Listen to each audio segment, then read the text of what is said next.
Suzanne Hunt is the founder of Hunt Green LLC, which provides strategic advising on energy for clients ranging from private equity firms, the United Nations, government, Fortune 500 companies, and nonprofits. Her work has been featured in Time Magazine, Forbes, and Scientific American. Suzanne Hunt shows us the feasibility of implementing large-scale transformational renewable energy systems.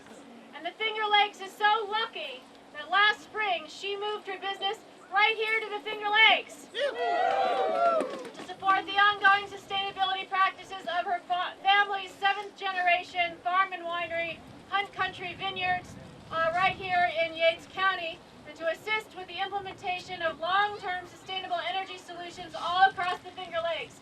Suzanne Hunt works with local banks, businesses, and other partners to accelerate the shift to distributed renewables across the region. Ladies and gentlemen, here is the solution to climate change embodied, Suzanne Hunt.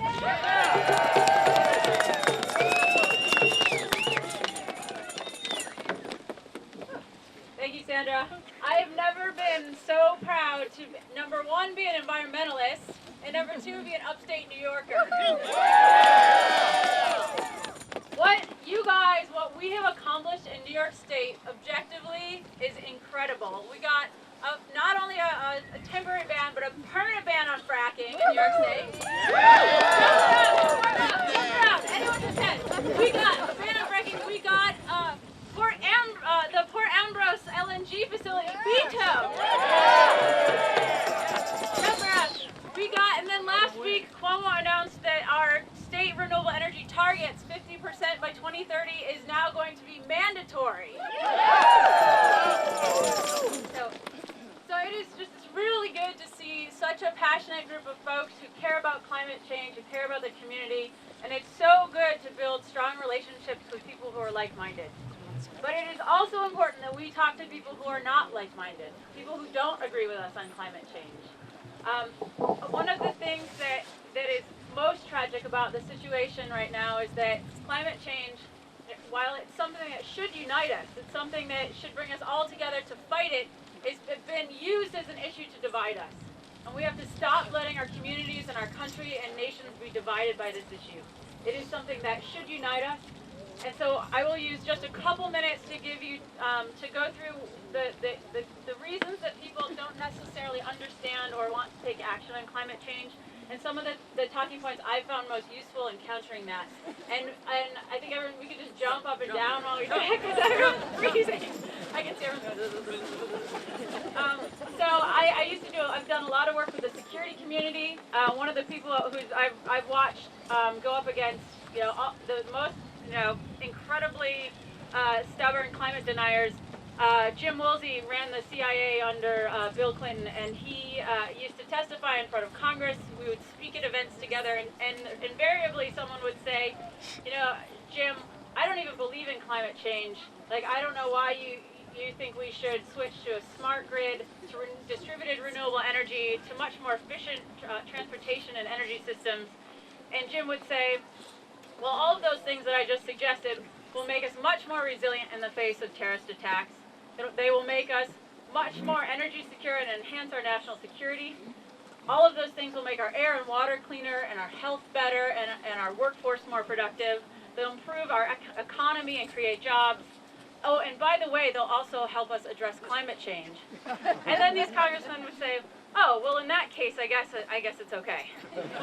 So, one of the things we have to do is just understand where people are coming from and talk to those things.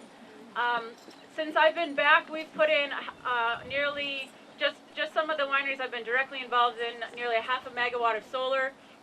I know there's Solar Tompkins, there's Solar Skylar. We have Joe from Renovis coming. We have Tatum. There's the Finger Lakes Solar Co-op. There's Moravik Geothermal. There's wonderful local companies. They're out there. They're ready to install this stuff. The banks are being really supportive. I've been really impressed with the local banks.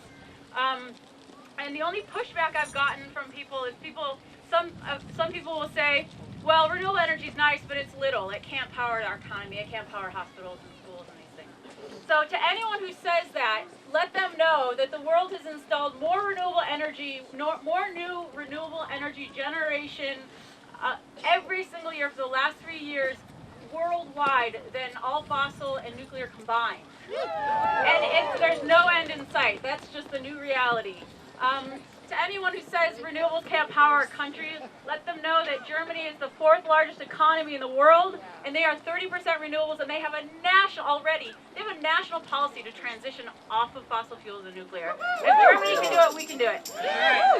And China has a national renewable energy policy. We don't, but China does. So you can just let folks know we are going to be left behind in the technology revolution if we don't get moving. And Cuomo has realized that, and that's why he's making 50% renewables by 2030 mandatory. One of the other things that people will say is I don't want my tax dollars spent on renewables. So to anyone who says that, let them know that a heck of a lot more of their tax dollars are going to subsidize fossil fuels than renewables. And if they want to get mad about how their tax money is being spent on subsidies, let them know that they should get rid of all subsidies for energy and we can just level the playing field.